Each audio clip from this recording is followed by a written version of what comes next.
All right, here at Davis Mountain State Park in the west side of Texas, in a pretty remote area where you can't even really get a cell signal or Wi-Fi.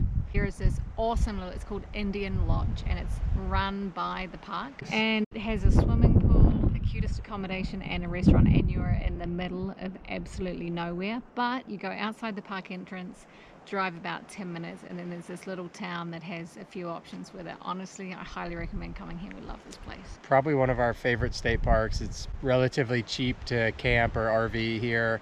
There was lots of space, beautiful terrain, lots of... Hummingbirds.